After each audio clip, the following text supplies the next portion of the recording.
Hello, listeners. This is Mike, your host. If you are enjoying these archive episodes, please consider supporting the podcast by going to the homepage, spacerockethistory.com, and clicking on the orange donate button or the Patreon link. Hopefully, with your support, I can continue to release these archive episodes. Thanks. We choose to go to the moon in this decade and do the other things, not because they are easy, but because they are hard. Godspeed, John Glenn. Roger, 0G, and I feel fine. And I feel okay, I'm out. How does it feel for the United States to be the new record holder? At last, huh? When that baby lights, there's no doubt about it. Liftoff. We have a liftoff. 32 minutes past the hour. Liftoff on Apollo 11. Listen, Tranquility Base here. The Eagle has landed.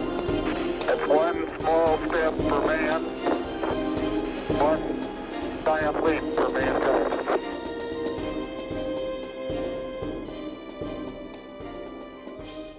Hello and welcome. This is Michael Annis, and you're listening to episode 166 of the Space Rocket History Podcast. And now, Apollo 8, Translunar Injection. We left off last week just as Apollo 8 cleared the tower. Here's the clip. Engines are armed. 4, 3, 2, 1, 0. We have commit. We have liftoff. Liftoff at 7:51 a.m. Eastern Standard Time. Looks good. Cleared the tower. Now the rocket turned and headed onto its programmed flight plan.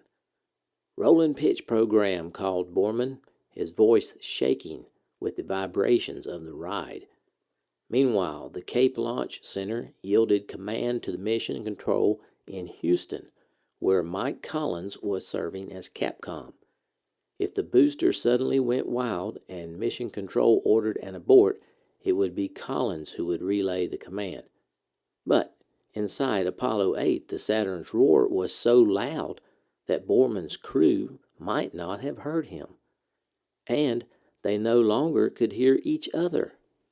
Here's Walter Cronkite commenting on the launch. Oh, and there's the rumble in our building. It looks good. It looks like a good flight. It's a beautiful takeoff so far. This building is shaking under us. Our camera platform is shaking. But what a beautiful flight. Man, perhaps on the way to the moon, if all continues to go well.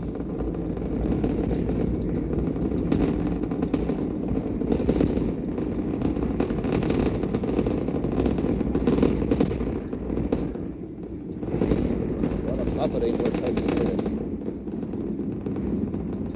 It's probably more severe than the men in the spacecraft itself.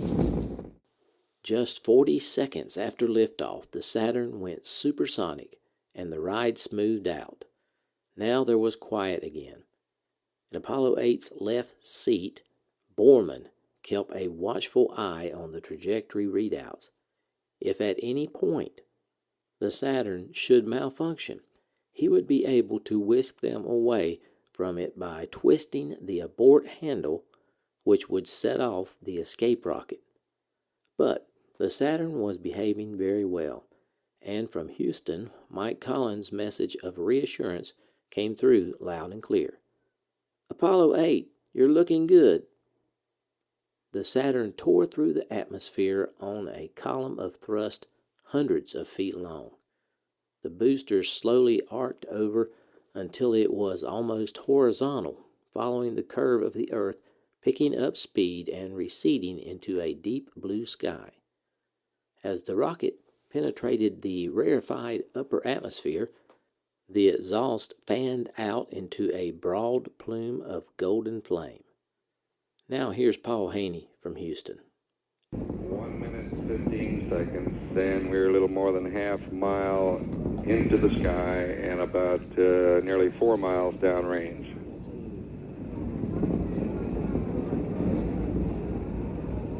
You're now hearing the voice of Paul Haney at Mission Control in Houston. And our great VU cameras are Picking up the spacecraft. 1 minute 40 seconds. All looks great. Now in 15 seconds, the inboard engine should cut off on that first stage. That's the one inboard engine. And then 6/10 into the mission, and Frank Borman has confirmed each event as it's been passed to him by Mike Collins at this point. In the command module, Borman and his crew scanned the instruments and felt the mounting force of acceleration as the massive load of fuel in the first stage was consumed. Soon their chests began to flatten. The G meter climbed to 4.5. Then the forces of acceleration abruptly vanished as the first stage shut down on schedule. At that moment, the men could have been sitting on a catapult. They flew forward against their straps with tremendous momentum. Anders was sure he would go right through the instrument panel, but their harnesses held them firmly. Borman felt the sudden jarring and worried about the stress placed on the booster.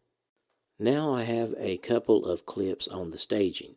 The first you will hear is from the CBS coverage, and the second will be the astronauts. The crew has been given a go for staging. Inboard out on time, Frank Borman says. 25 more seconds. The other 4 engines of the first stage should cut out. 2 minutes, 25 seconds. The rocket then will be 20 miles high and going 3,000 miles an hour.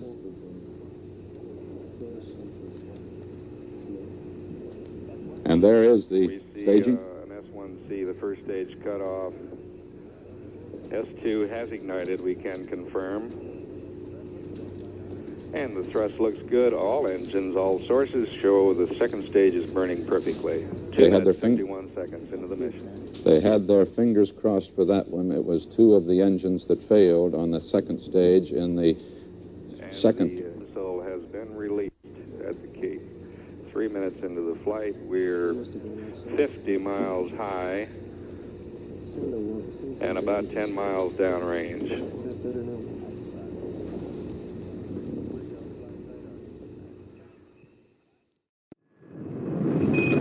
Houston, you are go for staging, over. Staging.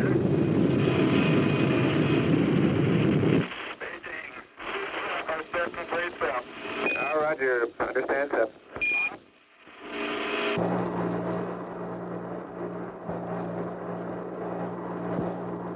Apollo 8. We hear you loud and clear, Apollo 8. Okay, the first stage was very smooth, and this one is smoother. Suddenly, right on schedule, there was a muffled bang as the emergency escape rocket was jettisoned, taking the boost protective cover along with it. Daylight streamed into the cabin as the cabin's module windows were uncovered. For a stolen moment, Rookie Anders glimpsed a view available only to the space traveler, a vivid, bright arc of ocean and clouds against a darkening sky. Here's ABC's call on the escape tower. 50 miles high. There's the escape tower separating. And about 10 miles downrange. 3 minutes, 25 seconds. We have verified that the tower has jettisoned. The crew has verified the tower is jettisoned. Every event taking place exactly as scheduled. Frank Borman says staging was smooth, and he says the ride now is even smoother. At T plus 5 minutes, it was quiet. The G-forces had lessened, and there were more welcome words from Mike Collins. Apollo 8 Houston, your trajectory and guidance are go, over. Thank you, Michael. Yeah, you're looking real good, Mike. Apollo 8 passed the last fringes of the atmosphere, continuing to accelerate. At 8 minutes, a rapid vibration set in, the same kind that had rattled the previous Saturn V to the point of malfunction. Thankfully, it did not build beyond a mild shaking, but Borman was relieved when the second stage shut down and fell earthward, its work done. At 8 minutes 45 seconds, the third stage kicked in with a mild jolt and functioned normally, getting up the last bit of velocity until 11½ minutes after liftoff. It too fell silent. Apollo 8 was in orbit.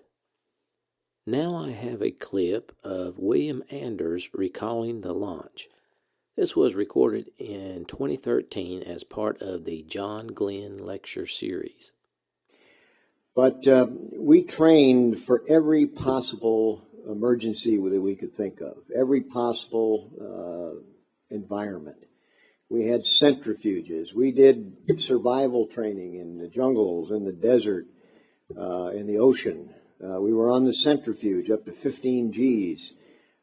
Everything you could think of. We had a thing called the launch abort trainer, which rattled around a bit, and Frank, whose job it was to decide whether he would abort, had a handle that would fire the abort system.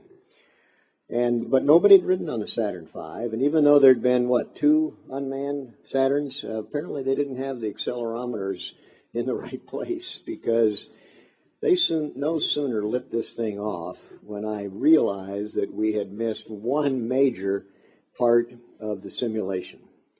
The sideways vibration with those big, huge 1.5 million pound thrust each engines, gimbling around, trying to keep this thing straight. The center of gravity was way down here. We were up here like a ladybug on the end of your automobile antenna. So as it moved down here an inch, this thing moved a foot. And I literally felt like I was being thrashed around like a rat in the jaws of a terrier. And I was convinced that the fins were bouncing up the girders of the spacecraft, of the launch tower. Also, the noise was deafening. There was no way we could communicate. Now, Frank, he told me later, was smart enough to take his hand off this launch abort handle, because as fighter pilots, it's much better to die than it is to screw up. And that's why we're all short, but there was no way, if I detected, I was sort of the flight engineer, and so if I detected any kind of problem on the instruments, I couldn't see them, they were just kind of going like that. I wouldn't have been able to communicate them to Frank, and if I had seen him and communicated, he wouldn't be able to do anything about it anyway. Well, it seemed like an hour when we cleared the tower, and the noise started coming down a little bit, and things smoothed out, and I thought, boy, if we missed that in our training, what else have we missed? So it was pretty spectacular, and then as we burned the fuel out of this first stage, it's extremely heavy, probably, half of the weight of the vehicle. That's when it was loaded. As it burned its fuel down, the whole thing became much less massive. But the thrust was the same. For those who went to high school physics, F equals ma. So as F is the same and m goes down, a goes up. So at cutoff, what do we have? About 4 Gs, something like that, 4.5 Gs. Suddenly, the rocket cut off. Instantaneously, some retro rockets fired. Then the primer cord sheared off the first stage. To me, where my fluid, we were on our back, so the fluid in my ears were pinned to the back of my head. And suddenly it all sloshed forward. And I could not resist throwing my hand up in front of my face. It felt like I was being catapulted, like one of these Captain of Castile catapults, right through the instrument panel. Okay, and so I threw my hand up. About the time my hand got up here, the second stage cut in. Whack!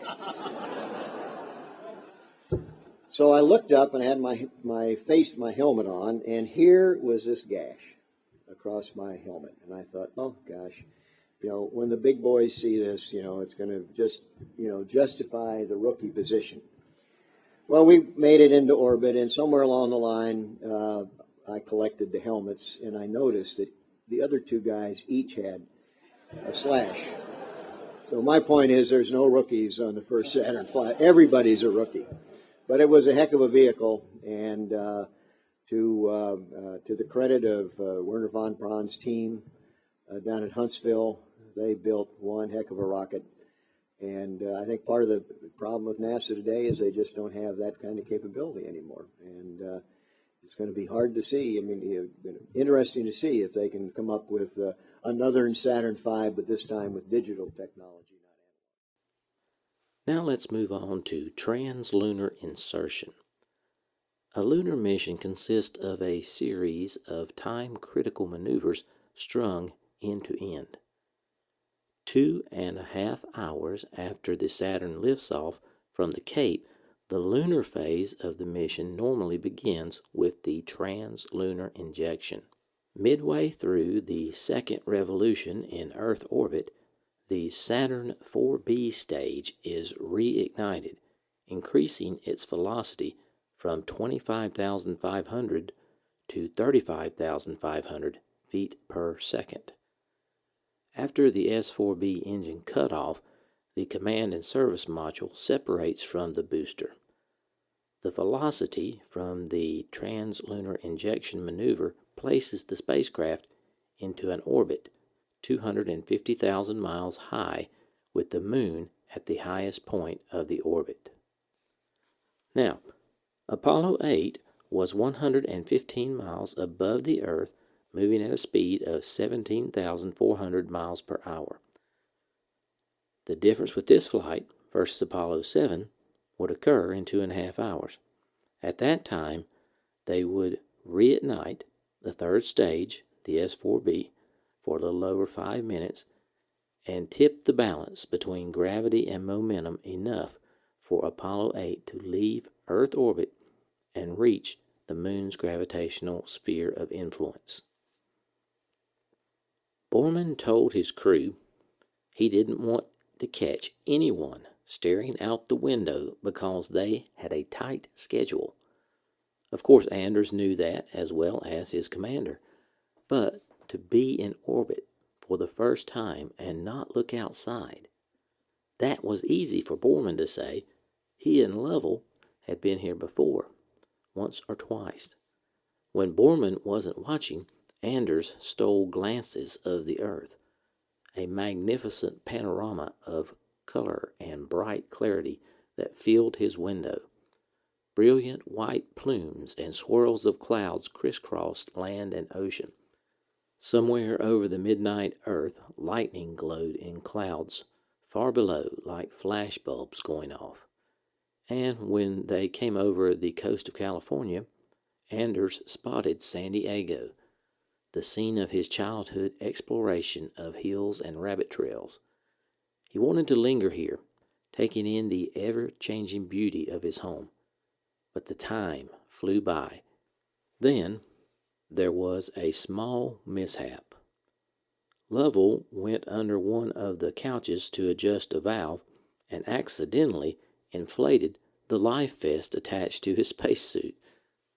He would always remember the disgusted look on Borman's face. Here's the clip. This is Apollo Control, Houston. The flight director has just advised the room that the booster, the S4B, all consumable sources, every bit of data we have looked at and examined, indicate we should proceed with the TLI burn. Go back to the crew. Looking good, both from a guidance and a consumable viewpoint. It all looks go. Roger. The DSC is all yours, Bill. Thank you. Apollo 8 Houston, we'll have LOS in 1 minute. We'll pick you up again over Tananarive at 209er. Roger, Michael, thank you. All right, how does it feel up there? Very good, very good. Everything is going real well. It looks just about the same way it did 3 years ago. And Bill got time from playing with his tape recorder to look out the window? Roger, we had one little incident here. Inadvertently popped one light vest, so we got one full May West with us here. All right, you understand. This is Apollo Control, Houston. That'll apparently wrap it up. Canary Islands, Tananarive. We are due to acquire at 2 hours and 9 minutes into the flight. about 15 minutes from now. You heard in the tag end of that conversation a fairly relaxed Borman commenting on the fact that it looked very much like it did 3 years ago when he and Jim Lovell were flying Gemini 7. And he also reported that inadvertently a Mae West had been inflated. We're not just sure whose Mae West it was, but the supposition here that is that one tank or one side of the life jacket on the command pilot might have been inadvertently triggered, and we're sure it's causing no difficulty, and it'll be deflated and stowed at the proper time with the suits. So we'll be back at Tananarive in about 10 to 12 minutes. This is Apollo Control Houston. Frank Borman also had a minor error during this portion of the flight. Here's the clip. This is Apollo Control Houston. At 2 hours, 15 minutes into the flight, we have had a chat with the crew over Tananarive, and among other things, Frank Borman reported that he was Gemini 8, which was a cause for a few smiles. Some wag finally added, "Remember now, you're Gemini 7, not Gemini 8. And here's how the conversation went. Apollo 8, Houston, through Tananarive, over. All right, here, Apollo 8. We don't have anything for you. We're just standing by. Looking good. Apollo 8, Houston. Gemini 8, attrition, Apollo 8. Roger, Gemini 8. Houston, we'd like to bring you up to date on the comm situation while we got some quiet time here. We'll be LOS Tananarive in another 2 minutes. We'll be picking you up over Carnarvon. Good, thank you. Right. That's your Gemini 7, not 8. And that wrapped up the conversation via Tananarive. We'll be back. But aside from those very minor difficulties, everything went like clockwork. What so many had doubted, including Borman, was actually happening. Apollo 8 was checking out perfectly. And at last came the word the 3 astronauts had been waiting for, and ironically, it came from the man originally slated for Apollo 8's center seat, Mike Collins. One of the most momentous directives ever given. It was spoken with remarkable calm in the coded language of spaceflight. Apollo 8, you are go for TLI. Here's the clip. Apollo 8, Houston. Go ahead, Houston. Apollo 8, you are go for TLI. Over. Roger, understand. We're go for TLI. As Apollo 8 drifted through the darkness over the Pacific, the last minutes ticked by until the scheduled ignition of the third stage. If everything went as planned, Borman and his crew would be passengers while the computer did all the work. With 10 seconds to go until ignition, the computer gave a coded message to the astronaut, a flashing number 99, which translated meant, "Are you sure you want to do this?" Lovell answered by pushing the button marked Proceed, and moments later, at mission elapsed time 2 hours and 47 minutes and 37 seconds, the third stage rocket came to life with a long, gentle push. This time, the ride really did feel like the simulator. The men sank into their couches with barely more than the force of normal Earth gravity. Here's the clip. Lovell confirms ignition. And the thrust is okay, Booster says. Immediately, they sensed the rocket veering to one side as it headed out of the Earth's orbit and onto a course for the moon. Trajectory specialists in Houston watched the moonship's path and sent word via Mike Collins. "You're looking good here, right down the old center line." Borman kept his eyes on the attitude indicator, ready to take over steering if the booster's automatic system failed. Anders monitored the pressures and temperatures in the fuel tank, and Lovell called out their ever-increasing speed from the computer readout. The numbers galloped upward, 30,000 feet per second, now 33,000, and finally 35,532 feet per second, some 24,226 miles per hour, the speed necessary to reach the moon on a free return path. At that instant, 5 minutes and 18 seconds after ignition, the computer shut down the engine automatically. Here's the clip. And Borman says we've got SECO. Cutoff was right on the second. Here's how the astronauts recalled translunar injection. Well, the thing that we might, since you probably are, I hope you're interested in hearing a little bit about the flight route too, but the launch was exciting, and then we went onto the coast. We went around once and a half around the Earth, and then over Hawaii, wasn't it? We got the go for TLI, much go for translunar injection. And I'll be honest with you, I didn't think we would ever get that, because I knew darn well that NASA wouldn't commit us unless everything was really perfect. But over Hawaii, Mike Collins said, Apollo 8, you go for TLI. We lit the S4B, started out, picked up, 25,000 miles an hour? 35,000 feet a second. 35,000 feet a second, 25,000 miles an hour, and started toward the moon. Now, in order to keep the heat load equal on the spacecraft, if that was the sun, we positioned ourselves perpendicular to the sun and then just rotated all the way to the moon. I think we probably have the record for revolutions. Yeah. And it barbecue mode. We call it the barbecue mode. From Mission Control, Collins had good news for the departing moon voyages. We have a room full of people that say you look good. And one of those people was Chris Kraft, sitting in the back row of the control room. Kraft rarely came on the radio during a mission, and Borman was surprised to hear his send-off. Quote, "You're on your way. You're really on your way now." End quote. Still, inside the command module, there was nothing to convey this departure to the senses. No sensation of speed whatsoever. Just numbers on the computer that changed dramatically when Borman cut loose from the spent third stage booster, pulled away with a burst from the service module's small maneuvering thrusters, and spun Apollo 8 around.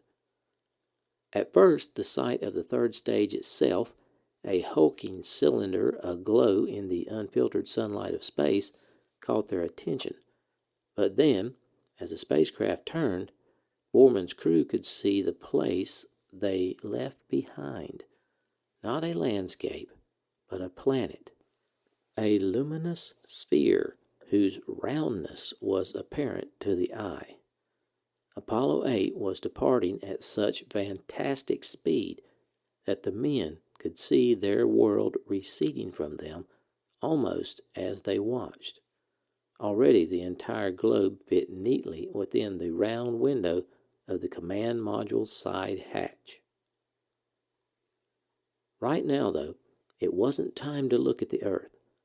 Borman was more concerned about the cast-off third stage. As the flight plan called for, Borman had pulled up within a few dozen yards of the booster to demonstrate the maneuvers that future crews would use to extract a lunar module from its berth. But Borman, anxious to save fuel and to avoid any maneuvers that would affect their trajectory, did not want to prolong the exercise. Furthermore, he knew the booster was scheduled to blow off its excess fuel sometime in the near future, and when that happened, it would be better not to be anywhere nearby. All he wanted to do was get away from it. After conferring with Mission Control, Borman pulsed the hand controller and fired the maneuvering thrusters to pull away. Here's the clip. On for a look. Houston, Apollo 8, how do you read? Yeah, loud and clear, Frank. How are you? Roger, we're loud and clear. We're taking pictures of the S4B. The post-separation sequence is completed, and we seem to have a high gain. Give us a clue as to what it looks like from way up there. Roger. I can see the entire Earth now out of the center window. I can see Florida, Cuba, Central America, the whole northern half of Central America, in fact, all the way down through Argentina and down through Chile. You picked a good day for us.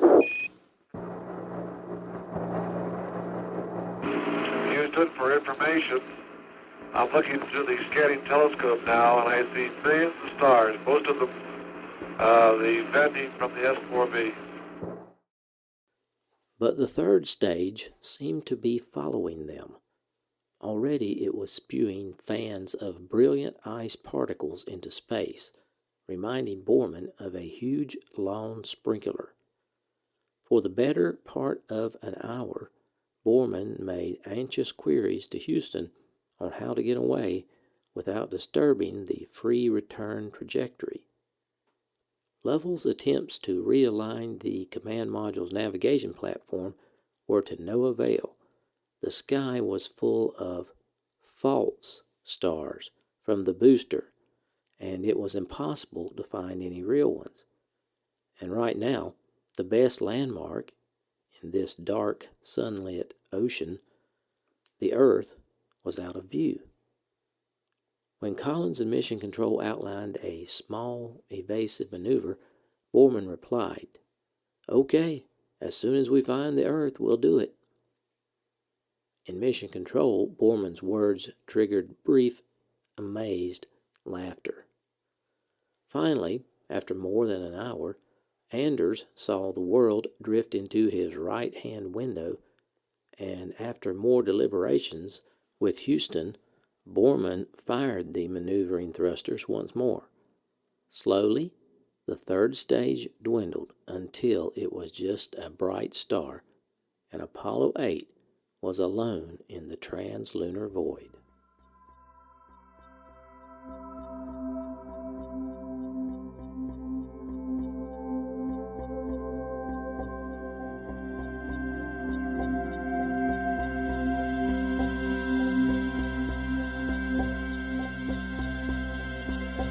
Thanks for listening to this archive episode of the Space Rocket History Podcast. If you are financially able, please support the podcast by going to the homepage, spacerockethistory.com, and clicking on the orange donate button or the Patreon link. Thanks.